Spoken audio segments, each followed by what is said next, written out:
The early morning sun peeked through Harold Peterson's bedroom window, casting a warm glow on his weathered face. At 93, he still maintained the military discipline that had been ingrained in him during World War II. Every morning at exactly 6 o'clock a.m., he would wake up without an alarm clock, a habit from his army days that never left him. His small, well-kept suburban home on Maple Street was a testament to his orderly nature. Pictures of his late wife Martha, their children, and his military service hung perfectly straight on the walls. Each frame told a story of a life well lived, though nowadays, Harold lived alone. Moving slowly but purposefully, Harold went through his morning routine. His joints weren't as flexible as they used to be, but he refused to let age stop him from being independent. He carefully made his bed with hospital corners, just as he had learned in basic training 75 years ago. Every fold was precise, every wrinkle smoothed out with careful attention. In his simple bathroom, Harold looked at himself in the mirror.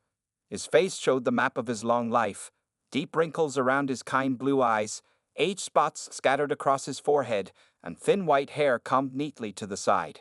He still stood straight, though not as tall as he once did, and his shoulders remained squared despite the years weighing upon them. After getting dressed in his usual outfit, pressed khaki pants, a light blue button-down shirt, and comfortable walking shoes, Harold made his way to the kitchen. The house was quiet except for the gentle ticking of the old grandfather clock in the hallway, a wedding gift from Martha's parents all those years ago. His breakfast was always the same: 2 pieces of toast, 1 egg, and a cup of black coffee. He ate at the small kitchen table, reading yesterday's newspaper that he hadn't finished. Through the kitchen window, he could see his pride and joy, the garden he had cultivated for the past 15 years. The garden was Harold's sanctuary. After Martha passed away, it became his reason to get up every morning. Rows of vegetables grew alongside beautiful flowers, but the centerpiece was his collection of red roses. He had planted them in memory of Martha, 1 bush for each year they were married. 47 roses bloomed there, each one tended with loving care. At 8 o'clock a.m. sharp, Harold would put on his old blue gardening apron and head outside. The neighborhood was peaceful at this hour. Mrs. Johnson next door would wave as she left for work, and the Thompson kids would ride their bikes past his house on their way to school, always calling out, "Good morning, Mr. Peterson." Harold spent his mornings working in the garden, checking each plant with careful attention. He talked to the roses sometimes, telling them about his day as if Martha could hear him through their petals. His hands, though wrinkled and spotted with age, still moved with precision as he pruned and watered his plants. Every Tuesday and Thursday, Harold would walk the 6 blocks to the Veterans Memorial in the town square. He would sit on his favorite bench, the one with a view of both the memorial and the children's playground. Sometimes he would close his eyes and remember his old friends, young faces frozen in time, brothers who never made it back home to grow old like he had. The other veterans who visited the memorial treated Harold with respect. They knew about his Silver Star, though he never talked about it. They understood the weight of the memories he carried, the price of the freedom they all fought to protect. Young servicemen would often stop to shake his hand, and Harold would feel a connection with them, a bridge across generations of soldiers. Back at home, Harold kept his military trunk in the spare bedroom closet. He hadn't opened it in years, but knowing it was there brought him comfort. Inside were his medals, old photographs, and letters he had written to Martha during the war. Sometimes, late at night, you can still hear the sounds of battle in his dreams, but the peaceful routine of his days helped keep those memories at bay. As each day came to a close, Harold would sit in his favorite armchair by the window, watching the sunset paint the sky in colors that reminded him of Martha's watercolor paintings. His life was quiet now, orderly and predictable, just the way he liked it. He had earned this peace, though he would soon discover that even at 93, life could still bring unexpected challenges and changes. It was a warm Thursday afternoon when Harold first noticed the motorcycles. He was tending to his roses when the loud rumble of engines shattered his peaceful routine. 3 bikes pulled into the empty lot next to his house, their chrome parts gleaming in the sunlight. Harold straightened his back slowly, watching as more motorcycles followed. The empty lot had been vacant for years, ever since the old Wilson house had burned down. The city had cleared the land but never developed it, leaving a flat, grass-covered space that neighborhood kids sometimes used for playing catch. Now, leather-clad figures were parking their motorcycles in neat rows, their loud voices carrying across the yard. Harold tried to focus on his gardening, but the constant revving of engines made it impossible to enjoy his usual peaceful afternoon. The smell of exhaust fumes drifted over his roses, replacing the sweet floral scent he loved. He noticed Mrs. Johnson peering anxiously through her kitchen window, clearly as concerned as he was about their new neighbors. That evening, instead of sitting in his usual spot by the window, Harold found himself pacing in his living room. The bikers had set up what looked like a temporary gathering space, complete with folding chairs and a cooler. Their laughter and loud conversations continued well past sunset, making it difficult for him to hear his favorite evening news program. At 9:30 p.m., well past Harold's usual bedtime, the noise was still going strong. He decided to walk over and politely ask them to keep it down. Putting on his cardigan, he made his way carefully across his lawn. As he approached the group, he could see about 15 motorcycles parked in the lot, their owners gathered around in small clusters. "Excuse me," Harold called out, his voice steady despite his nervousness.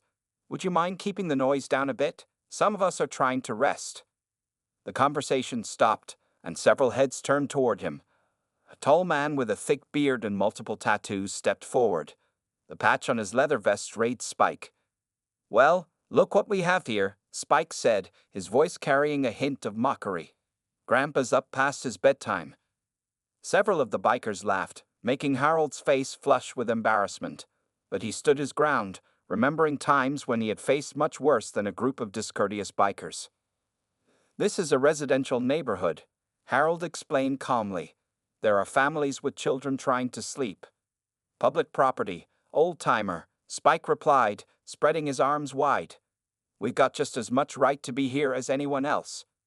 More laughter followed, and someone in the back revved their engine loudly, causing Harold to flinch. He noticed a few of the younger bikers looking uncomfortable with the situation, but they remained silent. "Just trying to be neighborly," Harold said, turning to leave. As he walked away, he heard someone imitate his voice in a shaky, elderly tone, followed by more laughter. That night, for the first time in years, Harold had trouble sleeping. The noise from the lot continued until almost midnight. He lay in bed, thinking about Martha and wondering what she would have done in this situation. She had always been the diplomatic one, able to handle difficult people with grace and charm. The next morning, Harold found empty beer cans in his garden. As he picked them up, his hands shaking with anger, 2 motorcycles roared past his house, deliberately revving their engines. The riders looked back and waved mockingly, leaving Harold standing there with trash in his hands, feeling more vulnerable than he had in decades. During his walk to the Veterans Memorial that morning, Harold noticed more motorcycles parked outside local businesses. It seemed the group was making themselves at home in the small town. At the memorial, he met his friend Frank, another World War II veteran. "Heard about your new neighbors," Frank said, sitting beside Harold on their usual bench. "Rough bunch, from what I hear. They've been causing trouble in other towns too." Harold watched a young mother hurry past the parked motorcycles on the street, pulling her child closer as she walked. This wasn't the peaceful neighborhood he had known for so many years. For the first time since moving there, he felt like a stranger in his own community. As he walked home, Harold realized this wasn't just about noise or litter anymore. These bikers were changing the character of his neighborhood, bringing an element of fear and uncertainty to their quiet streets. At 93, he had hoped to live out his remaining years in peace, but it seemed that life had other plans. Little did the bikers know, they had just challenged a man who had faced down Nazi tanks in the Ardennes forest. Harold Peterson might be old, but he wasn't about to surrender his peace without a fight. Over the next 2 weeks, the situation at Harold's home grew steadily worse. The bikers had made the empty lot their regular meeting place, and their presence became more intrusive with each passing day. What started as evening gatherings had evolved into an almost constant disturbance. Harold noticed how the neighborhood had changed. Children no longer played outside as much, and pedestrians would cross the street to avoid walking past the lot. Mrs. Johnson had stopped tending her flower beds in the evening, and the Thompson kids found a new route to school that avoided Maple Street altogether. One particularly hot afternoon, Harold was trying to take his usual post-lunch nap when the roar of engines jolted him awake.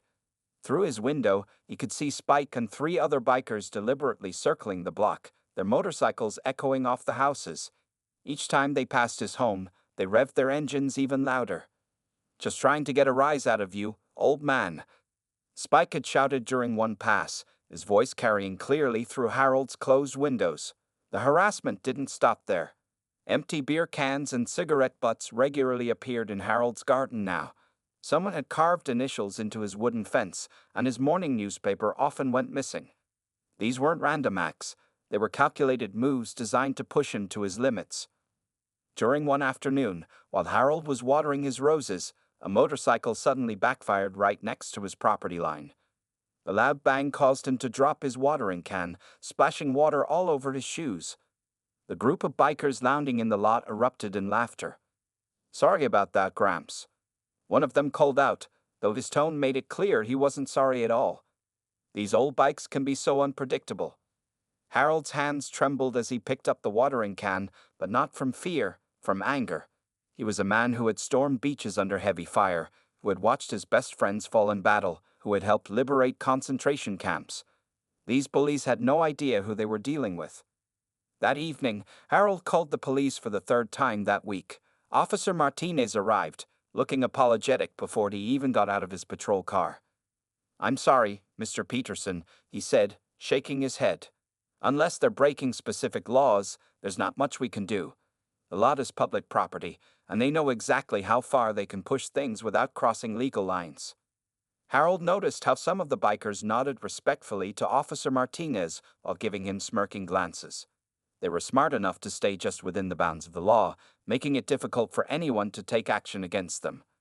The situation reached a new level when Harold overheard two of the bikers talking about him while he was working in his garden. "Look at him, playing in the dirt like a kid," one said loudly enough for Harold to hear. "Maybe we should help him out, add some fertilizer to those precious roses of his." "Yeah, I bet that garden keeps him real busy," the other replied with a laugh. "Shame if anything happened to it." Harold's jaw tightened at the thinly veiled threat. Those roses were his connection to Martha, his way of keeping her memory alive. Each bush represented a year of their marriage, carefully tended and cherished.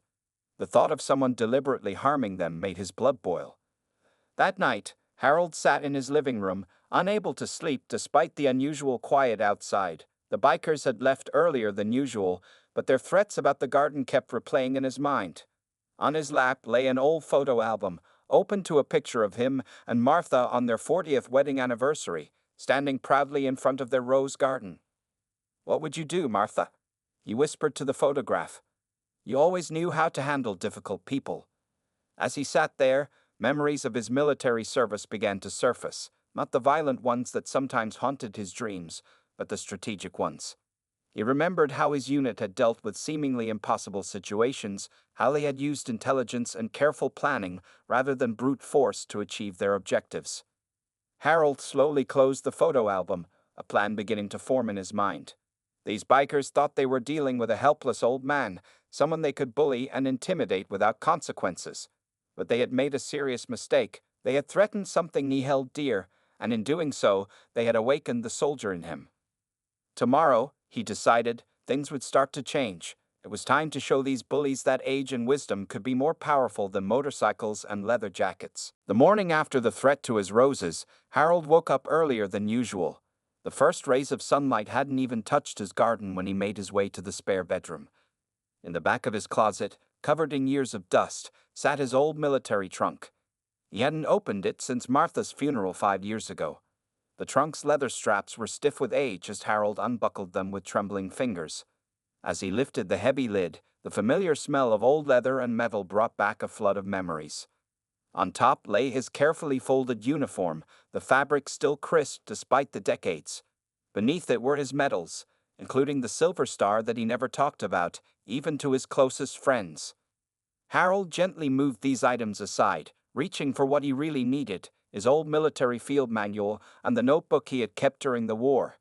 The notebook was filled with detailed observations, strategies, and intelligence-gathering techniques that had kept his unit alive during their most dangerous missions.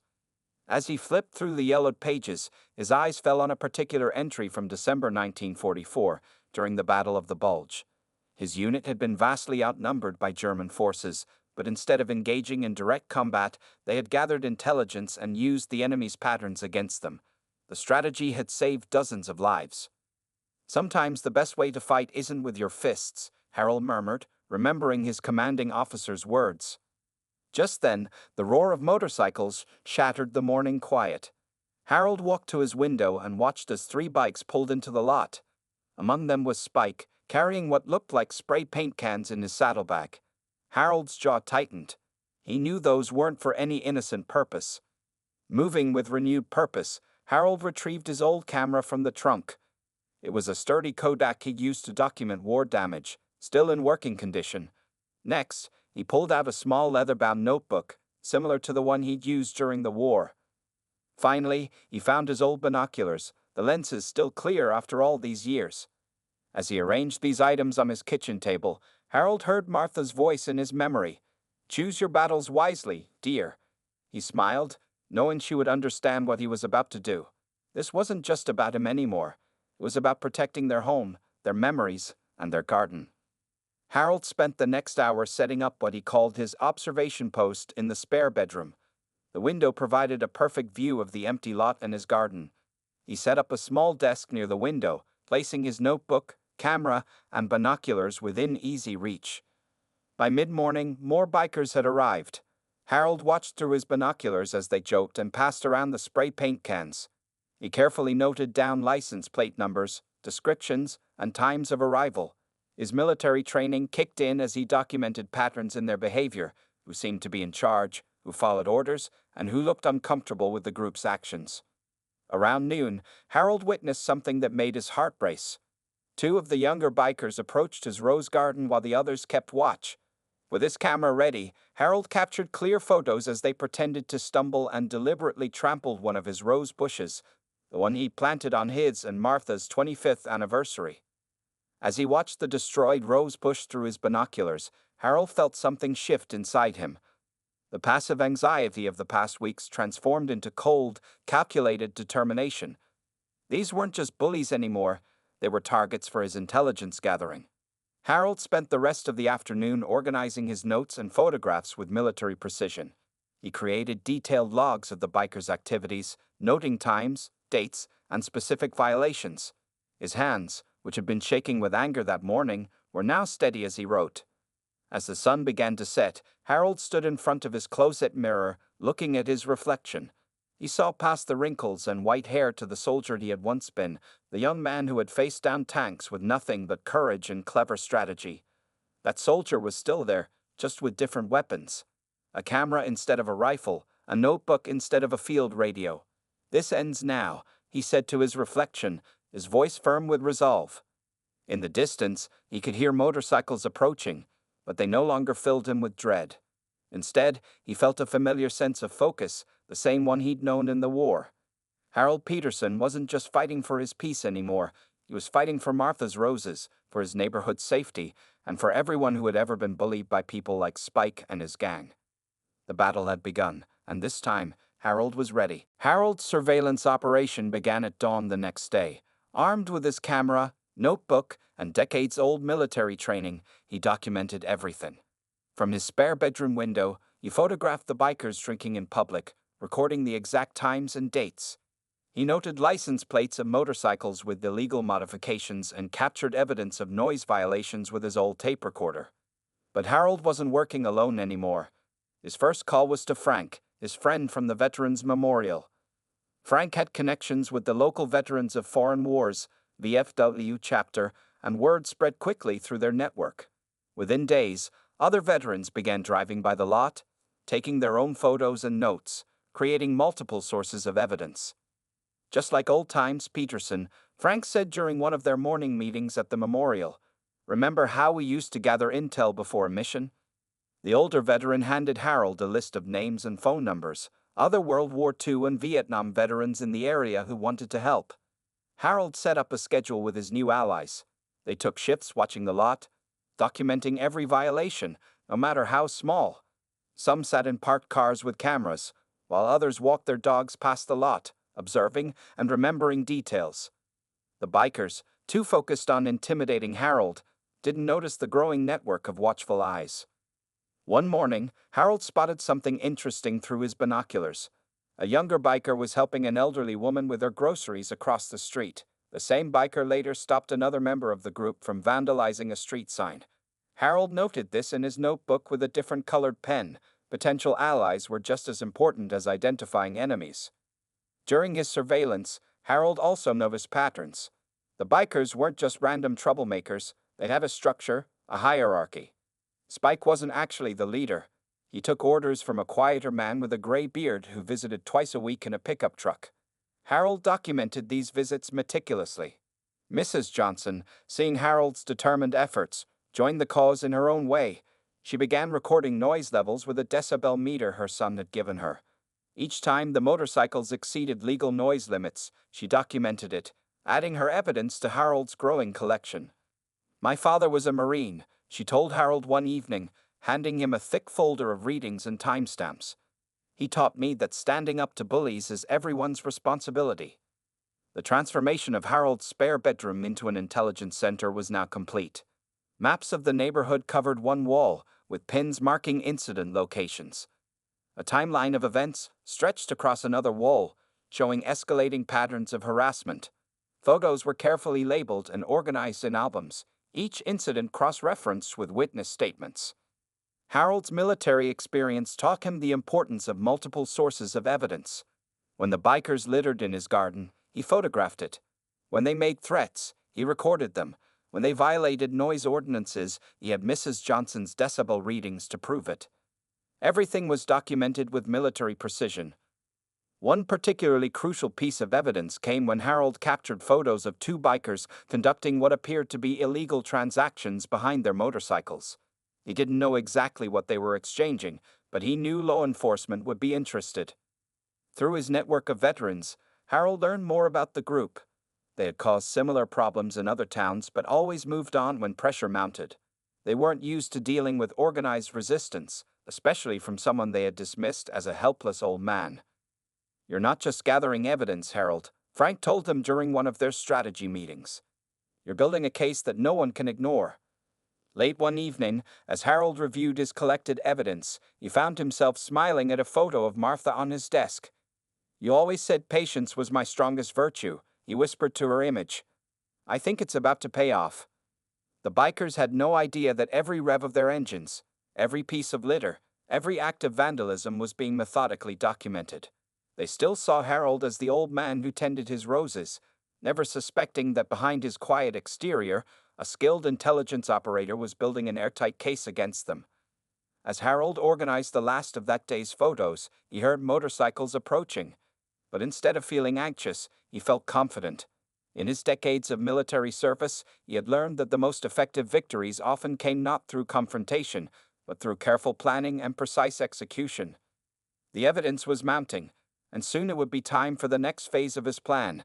Harold Peterson, the silent warrior of Maple Street, was about to demonstrate that true strength isn't measured in decibels or horsepower, but in strategy and determination. The turning point came on a quiet Sunday afternoon. Harold was reviewing his surveillance photos when he noticed something he had missed before. In several images of the younger bikers, two of them wore distinctive military boots, the same kind currently issued to U.S. forces. His trained eye hadn't missed this detail, but its significance only now became clear. Through his veterans network, Harold learned that these two members, Mike Wilson and Steve Rodriguez, had served multiple tours in Iraq. This discovery changed everything. Harold spent that evening studying their photos more carefully, noticing how they often stood apart from the others, looking uncomfortable during the worst of the harassment. The next morning, Harold put on his old military jacket, the one with his silver star and other medals. It was time for a different kind of strategy. He waited in his garden until he saw Mike and Steve arrive at the lot. The other bikers hadn't shown up yet, exactly as Harold had observed in his surveillance notes about their patterns. "Good morning," Harold called out to them, his voice carrying the quiet authority that had once commanded troops. The two young men turned, their eyes immediately drawn to the medals on his jacket. Harold could see the instant recognition in their faces, the involuntary straightening of their postures. "Sir," Mike responded automatically, the military courtesy ingrained in him.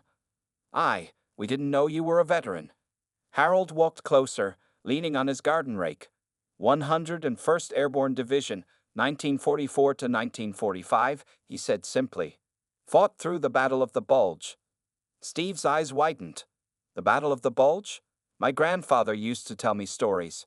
His voice trailed off as he glanced uncomfortably at the trampled roses. Would you like to hear about it?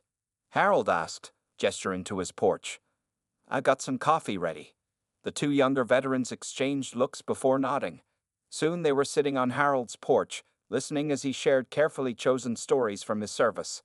He told them about the bitter cold in the Ardennes, about watching out for his fellow soldiers, about the importance of honor even in the worst conditions. The Silver Star, Mike said, pointing to the medal. That must be quite a story, sir. Harold nodded slowly. Saved my entire platoon during a German counterattack. But the real heroism was in how we looked out for each other, every day, no matter what. The meaning wasn't lost on Mike and Steve.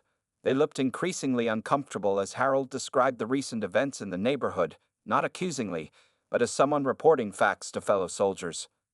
We didn't know about the roses, Steve said quietly. About them being for your wife. Some of the guys, they get carried away. We served with honor overseas, Mike added, his voice firm. This isn't what we fought for. Harold watched as the two young veterans processed everything. He saw in them the same sense of duty and honor he had known in his own comrades so many years ago. These weren't just bikers, they were soldiers who had lost their way. The others respect you too, Harold observed, sharing intelligence he had gathered. They listen when you speak. Mike and Steve looked at each other, years of shared combat experience passing between them in a glance.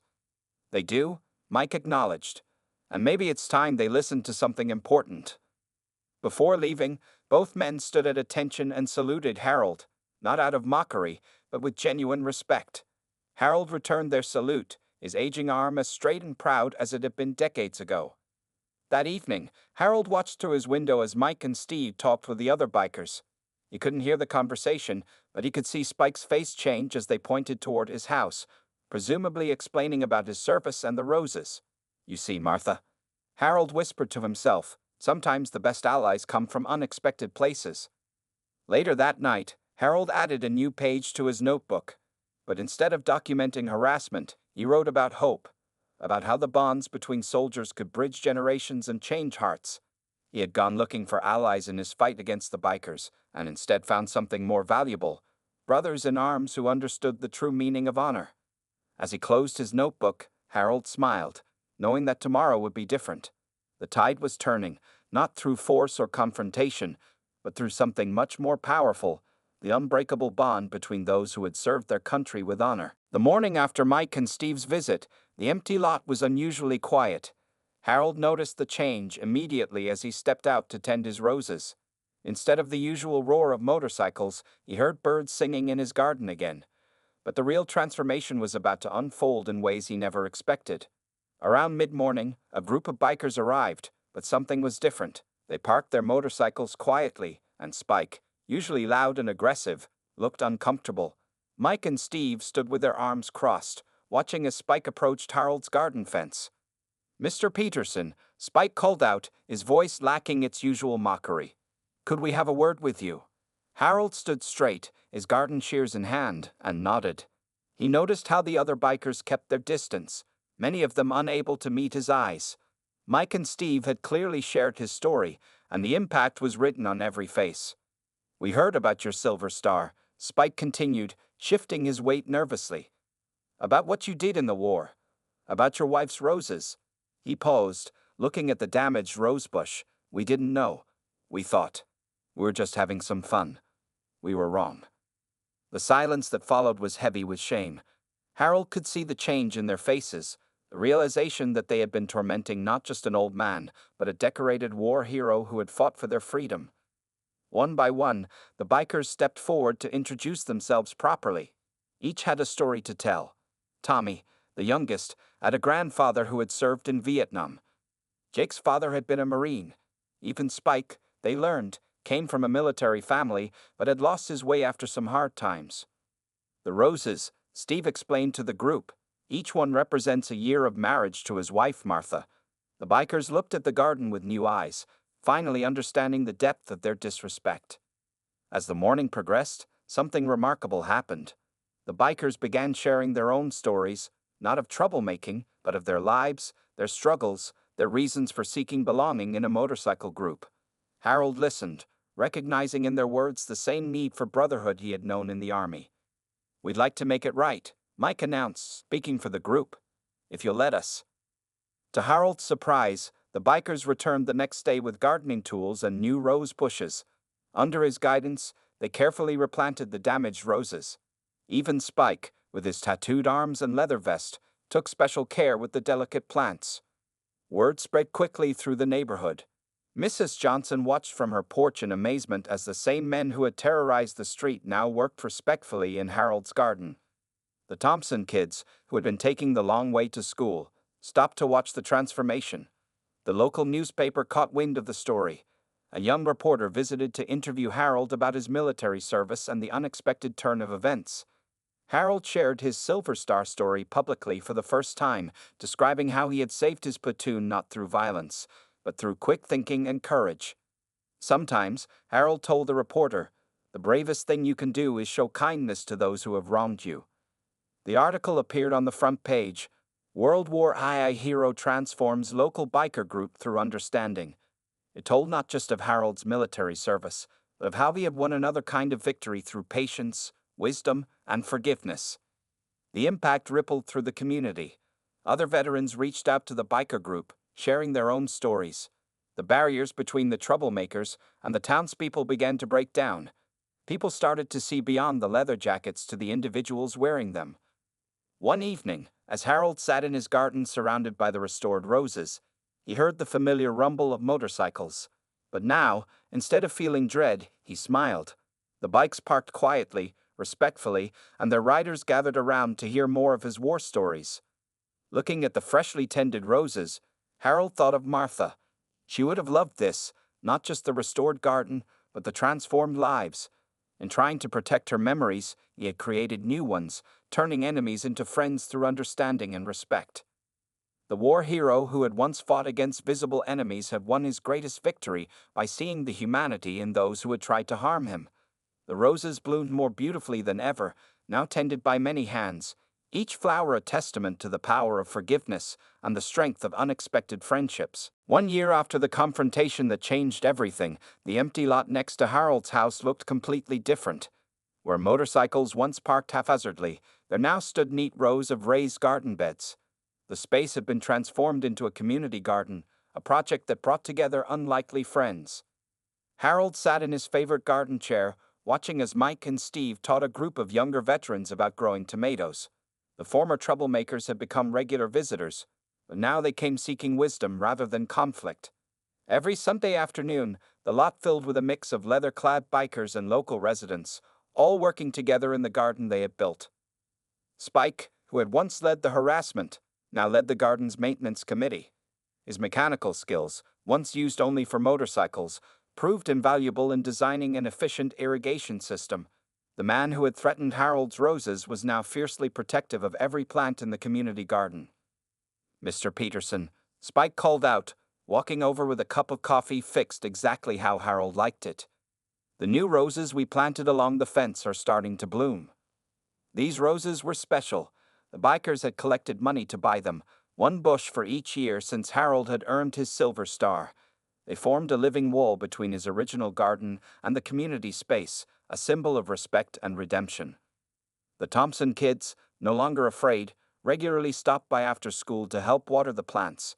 Mrs. Johnson had started a weekly gardening club that brought together veterans and bikers, teaching them about flowers while learning about motorcycles in return. The unlikely combination of gardening tools and leather jackets had become a common sight in the neighborhood. Every month, the group hosted what they called Veterans Garden Day.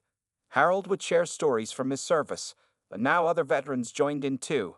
Young soldiers fresh from recent conflicts found understanding among the older veterans, while the bikers provided a sense of brotherhood that many had missed since leaving the service. The local VFW chapter had taken notice of the transformation. They officially recognized the garden as a veterans' therapeutic space, and other towns began sending representatives to learn how to create similar programs. What had started as one man's stand against bullying had grown into a model for community healing. Harold's military record, once kept private in his old trunk, now hung proudly in a small shelter they had built in the garden. Next to it were photographs of other veterans from the community, including Mike and Steve's service pictures. Young visitors would often stop to read the stories, learning about sacrifice and honor from multiple generations. The neighborhood had changed too. Property values increased as the once troubled lot became a point of pride. New families moved in, attracted by the strong sense of community. The sound of motorcycles remained, but now they were welcomed, their riders known as protectors rather than troublemakers. On Harold's 94th birthday, the group surprised him with a special celebration in the garden. They had secretly installed a bench made from motorcycle parts, decorated with military insignias and a plaque that read, "In honor of Harold Peterson, soldier, gardener, bridge builder." As Harold sat on his new bench that evening, surrounded by both his original roses and the new community garden, he reflected on how things had changed. The bikers who had once threatened his peace had become his most loyal friends. Their leather jackets now bore a new patch, a rose intertwined with military symbols, marking them as members of what they called Peterson's Garden Guard. "Martha would have loved this," Harold said softly to Mike, who often sat with him during sunset. "She always said gardens bring out the best in people." "You taught us something important, sir," Mike replied, "about fighting battles with wisdom instead of anger, about seeing the good in people, even when they're not showing it." As darkness fell, Harold looked over his expanded family, bikers, veterans, neighbors, all united in this space that had once been a battlefield of a different kind. The roses still bloomed for Martha, but now they had company: vegetables for the local food bank, flowers for the hospital, and herbs for anyone who needed them. The elderly warrior had won his final victory not through force or confrontation, but through understanding and patience. In doing so, he had created something more valuable than peace. He had built a community where respect, honor, and friendship flourished like the roses in his garden. As Harold watched the sun set on another day in his transformed neighborhood, he smiled, knowing that sometimes the greatest battles are won with gardens instead of guns, and the strongest armor is an open heart.